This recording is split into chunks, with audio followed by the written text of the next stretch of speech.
The Winter's Tale, Dr. Bowlby, and The Lost Boys.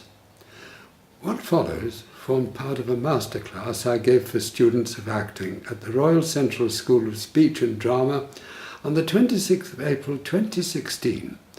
Originally conceived as an essay entitled The Winter's Tale, Dr. Bowlby and the Lost Boys, its central focus is the apparent madness of Leontes, King of Sicilia, one of the main characters in Shakespeare's play.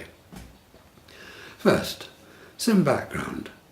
I spent my professional life as an actor and theatre director who, together with my wife Marian, set up and ran the Mull Little Theatre on the Isle of Mull off the west coast of Scotland. Each year, during spring, we toured our productions throughout Britain and eventually took them into Europe. The plays were performed as one-night stands in all kinds of theatre spaces, and it was this experience that made me appreciate the vital importance of getting to know your audience. My experience of the works of Shakespeare has led me to think that though he wrote for audiences who enjoyed intricate wordplay, he only ever wrote obscurely when it served a special purpose. Besides, it was more than his life was worth to be anything other than politically correct. His fellow playwrights Thomas Kidd, Ben Jonson and Christopher Marlowe, by stepping out of line, had brought upon themselves dire consequences. Not so Will Shakespeare. He was too canny to have the makings of a theatrical martyr. When he wrote The Better Part of Valour is Discretion, he was taking to heart his own advice. With this in mind, I return to my thoughts on The Winter's Tale. My aim is to describe the process which I, as actor or director, would go through before arriving at a reliable framework on which to build the complex character of Leontes. That is, reliable enough to see the play through to its conclusion. I see this as a theatrical version of the kind of support a hill climber might use when he ties his rope to a clump of heather. What I'm offering the actor playing the part might be just enough to help him convince himself and the audience that there's method in Leontes' madness, with the added bonus that the audience need know nothing of the artifice involved. Over the past few years, what had become increasingly important to me was the work of the British psychiatrist and psychoanalyst Dr. John Bowlby. In particular, his pioneering studies on child development. It is my belief that Shakespeare and Bowlby have this in common. Centuries apart, they each succeeded in holding, as 'twere, the mirror up to nature. Grief and loss are something we are all likely to experience in the course of our lives, and Shakespeare himself was no stranger to personal loss. Every now and then, I feel that he and I meet each other via the plays, catching up like old friends, and it's in The Winter's Tale that I discover a special poignancy. What continues to exercise me is this: how to explain and come to terms with the sudden display of vicious behaviour on the part of Leontes. The following extracts from literary critics point to the idea that what Leontes says and does is incomprehensible, even to notable scholars. From D.C. Browning's The Complete Dictionary of Shakespeare Quotations. Leontes, King of Sicilia, has a groundless suspicion that his queen Hermione has committed adultery with Polixenes, King of Bohemia, who is paying a prolonged visit to the court. From John Goodwin's A Short Guide to Shakespeare Plays, the first part of the story tells how Leontes, King of Sicilia, suddenly and irrationally suspects his wife Hermione of adultery with his friend the King of Bohemia. Leontes condemns Hermione and commands that her newborn daughter be taken to some desolate place and left there. From Shakespeare's Characters by the distinguished academic A.L. Rouse, Leontes is psychotically jealous of his old friend Polixenes. What does Rouse mean by that phrase, psychotically jealous, I wonder? From Wikipedia in January 2016, quaintly written, nonetheless carrying the same message. Leontes suddenly goes insane and suspects that his pregnant wife has been having an affair with Polixenes. What then are we to make of Leontes' comments about his wife's success in persuading Polixenes to extend his stay? Leontes says, "But to be paddling palms and pinching fingers as now they are, and making practised smiles as in looking-glass, and then to sigh as 'twere morteth dear, oh, that is entertainment my bosom likes not." The above commentators seem to be in agreement that Leontes' behaviour is inexplicable, whereas Shakespeare gives his character lines that suggest the opposite. That is, that Leontes has good reason to be suspicious. Whichever way we look at it, whether we believe Leontes to be sane or not, I believe the authenticity and intensity of the king's feelings can be inferred from Shakespeare's use of the word paddling, a word with modern connotations that have to do with seaside holidays, but which for the Jacobeans could mean something completely different. From the Oxford English Dictionary, paddling, to play or dabble idly or fondly, to toy, 1600 Shakespeare, quoting from Hamlet, and let him for a pair of reachy kisses or paddling in your neck with his damned fingers make you to ravel all this matter out.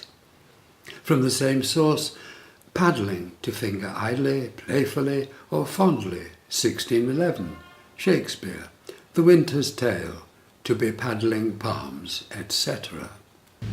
To which I add a quotation from Othello, "Didst thou not see her paddle with the palm of his hand?" A question posed by Iago when he's busy convincing Roderigo that Desdemona and Cassio are lovers. These are the only examples of paddle and paddling used by Shakespeare within the canon, including the sonnets and longer poems. I take the view that he reserves the use of these words solely to describe serious sexual misconduct. My partner, Philippa Comber, a psychologist, has suggested that since Shakespeare's father, John, was a glove maker, the words paddle and paddling may have had a specific connotation for the playwright. To paddle palms implies the touching of bare hands, that is, the removal of gloves, a symbolic stripping off. Perhaps the surest answer to the question as to whether or not Leontes' observations are accurate is to be found after the character Time has come on stage. Now, innocence and light comedy are the prevailing mood. Private griefs have given way to public joy, and to such an extent that it has become unimaginable for Hermione and Polixenes ever to have shared a guilty secret. I am therefore assuming that in suspecting his wife of having committed adultery with his friend Polixenes, Leontes is deluded. What follows is by way of seeking out a structure, a psychological scaffolding for the play, something on which a cast can rely with a fair amount of confidence. I like to think that once Shakespeare was in possession of an idea, one based on personal observation, and W.S. was one of the world's great observers, he was able to give it substance via characterization. In this instance, it's the idea that jealousy has a history, rather than coming out of nowhere, as the critics I've just quoted would have us believe. It can now be understood as the symptom of an underlying condition. It strikes me that the jealousy shown by Leontes is fueled by something very different from that which drives Othello. We in the audience are likely to sense a good deal of confusion around this issue, despite the clarity of the language. What should we make of the following lines, for example? Camillo says, "There is a sickness which puts some of us in distemper, but I cannot name the disease, and it is caught of you that yet are well." And a little further on, Polixenes asks, "How should this grow?" Camillo, "I know not, but I am sure 'tis safer to avoid what's grown than question how 'tis born." How to find an answer to this apparent conundrum? I now believe I spotted the initial clue when thinking about an entirely different play. I'd just been to a production of Hamlet, and was struck by how in the very opening line Shakespeare had introduced two major themes distilled in one brief phrase. Who's there? This, I realized, is a question that cannot be compressed any further, and which references all the other instances in the play where the issue of identity is raised. Who's there is a recognizably military question, coming as it does at the very beginning of Hamlet. It could be thought of as being asked by the wrong man. In a well-regulated army, it is not for the soldier coming on guard to give himself away by asking who's there or who goes there, but for the soldier already on guard. Asked by the wrong man right at the start of the play indicates there's trouble ahead. It was this that reminded me just how many of Shakespeare's plays start off with statements that point to their main theme or themes. Here's what I mean. There's the induction at the start of Henry IV, Part 2, the prologues in Henry V, Troilus and Cressida, Henry VIII and Romeo and Juliet, the chorus in Pericles, the exposition by the two gentlemen in Cymbeline, as well as that by Camillo and Archidamus in The Winter's Tale. In Hamlet, even the play within the play is prefaced by a dumb show indicating what's to come. Shakespeare's message could hardly be clearer.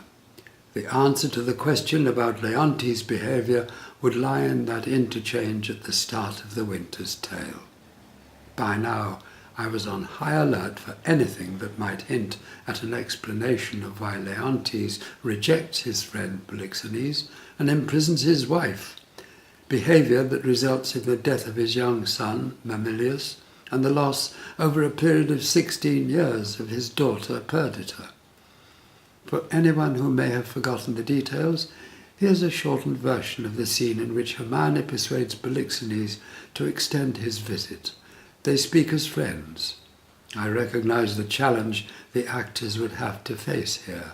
How best for the characters to express their affection and nothing more for one another. Leontes is watching them from a distance. Hermione speaks. You'll stay? Polixenes says, No, madam. Nay, but you will. I may not, answers Polixenes, verily. Verily, you put me off with limber vows, but I, though you would seek to unsphere the stars with oaths, should yet say, Sir, no going, verily, you shall not go.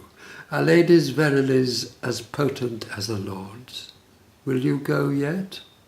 Force me to keep you as a prisoner, not like a guest, so you shall pay your fees when you depart, and save your thanks. How say you? My prisoner or my guest? By your dread verily, one of them you shall be. Your guest then, madam. To be your prisoner should import offending, which is for me less easy to commit than you to punish. Hermione answers, Not your jailer then, but your kind hostess. In this dialogue, Hermione has fun with the word verily, as meaning having no value. And when she talks of paying fees, she's referring to what prisoners were expected to pay on their release to cover the cost of their incarceration. The point she's making is that Polixenes' refusal to extend his visit would reduce and demean their relationship to one of knowing the market price of everything but the value of nothing.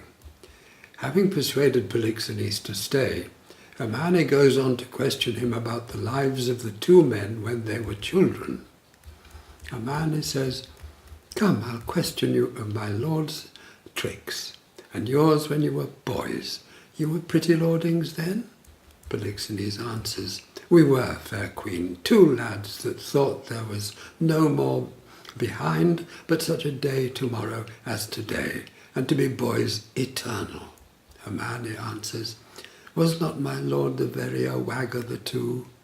Polixenes says, We were as twinned lambs that did frisk i' the sun and bleat the one at the other. What we changed was innocence for innocence.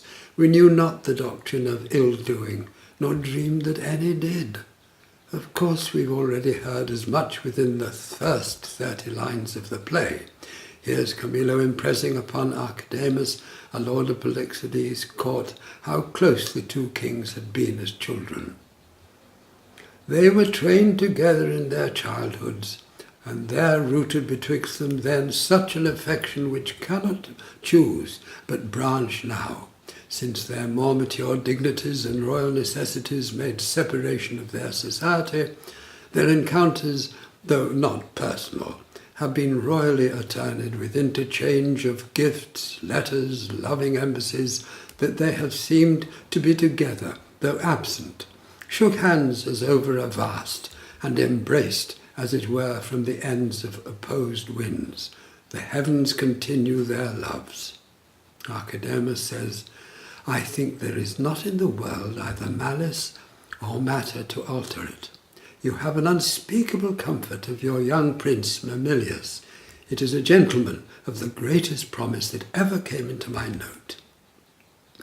I very well agree with you in the hopes of him. It is a gallant child, one that indeed physics the subject, makes old hearts fresh.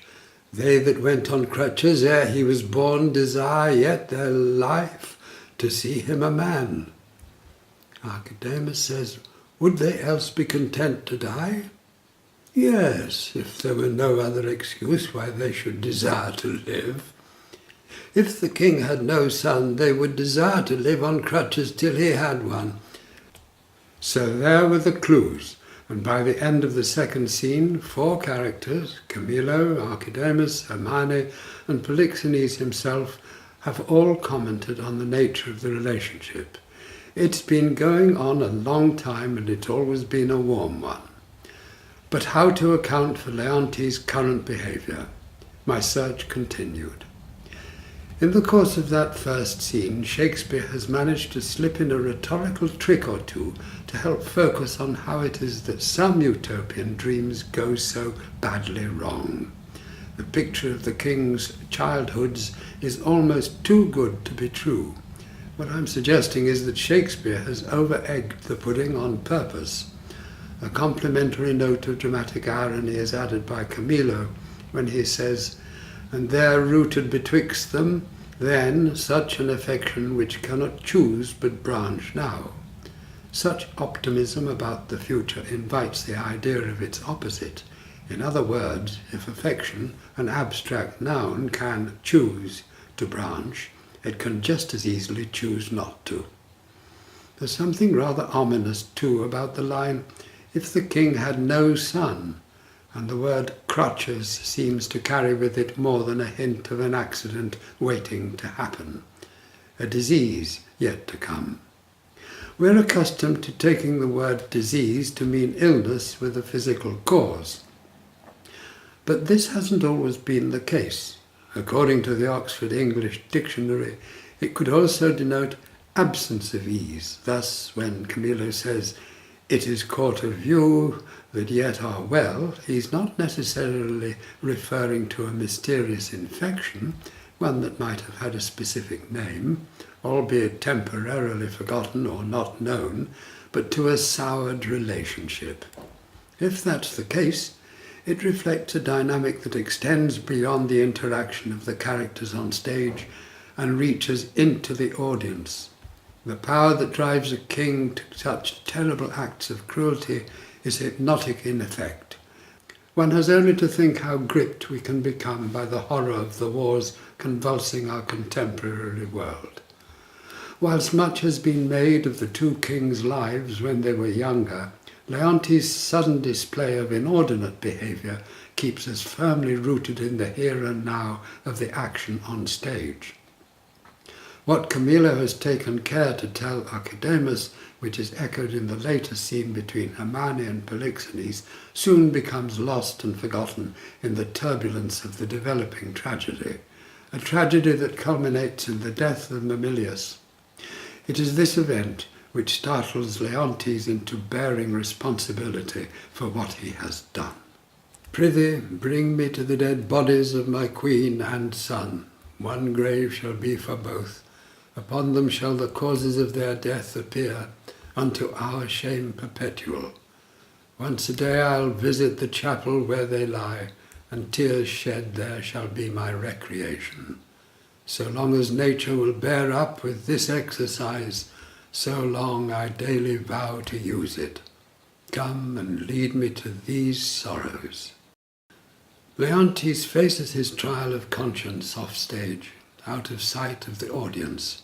We will not bear witness to that process before he's come through it and emerged spiritually restored. So much for adversity. The rest of the play, an exercise in damage limitation, begins with the character Time, who comes on stage to mark the passing of 16 years. This is the shortest possible time span for Leontes' daughter, Perdita, and Polixenes' son, Florizel, to grow up, fall in love, and make their contribution to a happy ending. The whole mood of the play has changed, from tragic court to rural idyll, from death to young love and rebirth. 16 years on, Hermione, whom Leontes has long believed lost to him, is now revealed as a statue that comes to life. Oh, she's warm. If this be magic, let it be an art lawful as eating. Joyous as the occasion is, the death of Mamillius continues to cast a veil of melancholy over the end of the play, sending us away from the theatre all too mindful of the numerous losses incurred by the main characters. The grief that Leontes has brought upon himself is matched, if not surpassed, by the pain he has inflicted upon Hermione. For a whole generation, Polixenes has been deprived of two royal friends as well as the pleasure of watching their children grow up together. Camillo is forced to flee his homeland. Paulina, the queen's loyal attendant, is made a widow. Her husband, Antigonus, has been mauled to death by a bear, and Perdita is deprived of her natural parents for the whole of her early life, one loss after another. On the topic of loss, I decided to turn my attention to the clinical literature. Sometimes previously Philippa had pointed me to the work of Bowlby, in particular his mighty trilogy, Attachment and Loss, completed in 1980. Bowlby, whom I had the pleasure of meeting in Cambridge in 1986, was notable for his pioneering work around attachment theory. In his words, a theory of socio-emotional development derived from direct, detailed observation of the interaction between mothers and babies. Bowlby's researchers noted three main patterns. If the mother, or principal caregiver, is sensitive and loving, the infant develops in confidence and grows increasingly self-reliant, is cooperative with others, and sympathetic and helpful towards others in distress. If, however, the caregiver responds tardily or unwillingly, or regards the child as a nuisance, the child becomes anxiously attached, apprehensive lest the caregiver be absent. This results in the child becoming clingy and anxiously obedient, and later unconcerned about the troubles of others. The third pattern concerns the actively rejecting mother or caregiver, in which case the child resorts to avoidance, though avoidance, being in competition with the child's desire for care, ultimately manifests as anger. In the course of preparing these notes on the Winter's Tale, Philippa and I chanced to spot what we've come to think of as arguably the most persuasive illustration of secure attachment in the entire Shakespeare canon. Let us hear it from Hermione and Mamillius. Hermione starts. "Come, sir, now I'm for you again. Pray you sit by us and tell us the tale." Mamillius says, "Merry or sad shall it be? As merry as you will. A sad tale's best for winter. I have one of sprites and goblins." "Let's have that, good sir. Come on, sit down, come on, and do your best to frighten me with your sprites. You're powerful at it. There was a man, nay, come sit down then on, dwelt by a churchyard, I will tell it softly. Yond crickets shall not hear it. Come on then, and give it in mine ear. Hermione shows herself to be a very good mother. She's responsive, attentive and playful, entering fully into the spirit of the situation with her young son, Mamilius, encouraging him to be bold in his explorations.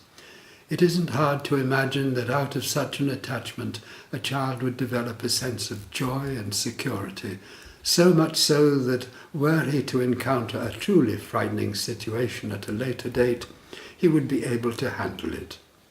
In terms of the play, as opposed to attachment theory, we realize this cannot be allowed to happen. Paulina reports that on hearing the news of his mother's death, Mamilius himself dies of a broken heart. And it's this very speech of Paulina's which brings Leontes to his senses. Returning to the topic of secure attachment, it's worth noting that it's by means of the sensitive caregiving on the part of the shepherd that the foundling, Perdita, will become a healthy, vigorous young woman, an entirely suitable match for Prince Florizel. I now turn to what seems to me to constitute the long-term effects of insecure, anxious attachment.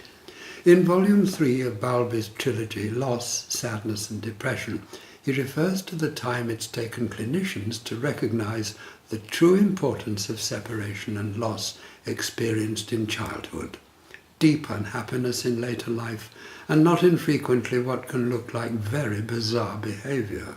I want to suggest this as a key to understanding what happens in The Winter's Tale, specifically the lasting impact of childhood separation on two adult male friends, one of whom shows a pattern of insecure attachment, Leontes, and the other, Polixenes, whose behaviour seems to me to derive from healthy, secure attachment, what's described by clinicians as a secure base.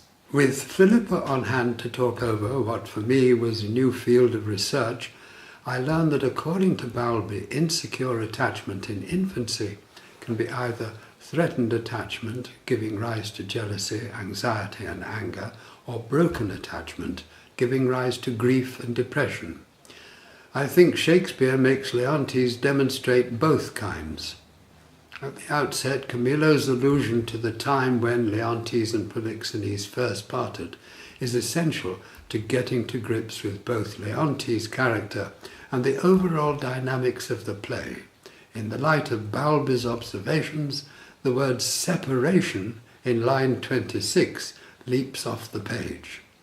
Camillo says, "Since their more mature dignities and royal necessities made separation of their society, their encounters, though not personal, have been royally attended with interchange of gifts, letters, loving embassies, that they have seemed to be together, though absent."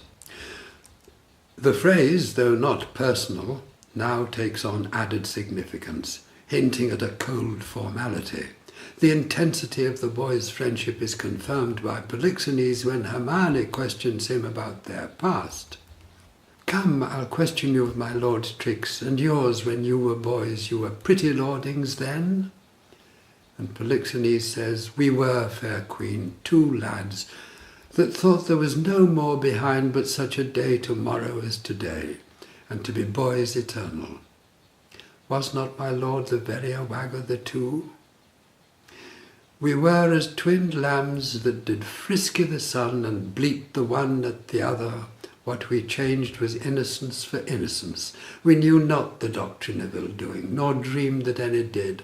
Had we pursued that life, and our weak spirits ne'er been higher reared with stronger blood, we should have answered heaven boldly, not guilty. The imposition cleared, hereditary ours." Shakespeare frequently quoted from the Bible. There's a passage in the first book of Samuel that may well have caught his attention, describing how David, having parted from Jonathan, feigned madness. There's nothing in The Winter's Tale to suggest that Leontes is feigning madness, but in both the play and the Bible, separation from a much-loved friend is linked to a show of madness. Whereas the mature adult can cope with a certain amount of solitude, indeed on occasion will actively seek it, a child dreads it. Bowlby quotes William James, the eminent American psychologist and philosopher, brother of the novelist Henry James. The great source of terror in infancy is solitude. Leontes' anger is that of the young boy made desperate by the pain of separation from his dearest friend. Long after the event, the fear of solitude has returned. Bowlby instances 3 psychological characteristics when loss is at issue, 2 of which are crucial to the working out of the first part of the play. The anxiety that is experienced by a person in danger of losing an object of affection, and the psychological defences that come into operation when the pain proves too great to bear. The third characteristic is mourning the loss once it's been acknowledged. In the play, it's this that commences following the news of death of Mamilius. Mourning is the sanitizing agent that brings about ultimate peace and reconciliation. Hermione is quite clear as to Leontes' manner of speech when he addresses Polixenes. "You, sir, charge him too coldly." That is, in today's vernacular, "You're not pressing the right buttons." At the beginning of the play, what we have is Leontes' unconscious fear of repetition of childhood separation. It's a psychological truism that human beings tend to draw upon themselves the very thing they fear most. And in the case of Leontes, it is just that, resulting in the alienation of those he loves best and who in turn love him. Not gifted with insight, he holds to the belief that the anguish he feels belongs solely in the present, and that it stems from outside himself. As protection, he armors himself according to his narcissistic fantasy, making Hermione, her newborn baby, and Polixenes the target of his rage. In my view, it is the fear of loss that lies at the heart of jealousy, whereas actual loss, when faced up to, brings about grief and mourning. This, I learn, is familiar ground for people working in the field of psychotherapy. For anyone suffering jealousy brought about by the repression of earlier experience, there are, so to speak, compensations. It's convenient to put the blame for one's pain on somebody else. Bowlby mentions various ways in which repressed emotion is brought to the surface, one of which is when an event occurs that is similar to the original loss. In the play, the reenactment of the initial parting being imminent, Leontes is rendered almost speechless with anxiety, and true to form, projects his state of mind onto his wife. "Tongue-tied, our queen, speak you." Hermione, being free of Leontes' crippling mental baggage, speaks to good effect, but her gently teasing words, whereby she takes the initiative and persuades Polixenes to extend his stay, are open to tragic misinterpretation by her husband. Hermione says, "The offences we have made you do we'll answer if you first sinned with us, and that with you did continue fault, and that you slipped not with any but with us." This is high-class badinage, but lost on Leontes, who's in no frame of mind to take it on board. He's in the grip of inner conflict, experiencing at one and the same time childlike dread and the adult fear of being made a cuckold. Nothing more complicated than that. There is a but, however. If I'm right in thinking that what we now have is a fresh perspective on the Winter's Tale, there remains the question of, well, who else? Leontes' mother, perhaps? Like Shakespeare, I was brought up in the country. One of my friends at school was the son of a local gamekeeper. We'd talk puppies, kittens, ewes and lambs. My bedroom overlooked a working farm. Examples of good and bad mothering, including that of the human variety, were part of life. It wasn't necessary to spell things out. They just were. What's on offer here is a possible aid to an actor taking on the role of Leontes. Perhaps now we can imagine his mother or wet nurse to have been a woman with enough breast milk, but crucially lacking the milk of human kindness. An austere woman, formal in her ways, quick to criticize. A theatre audience need know nothing of this. If such a construct helps, all well and good. If not, the search goes on.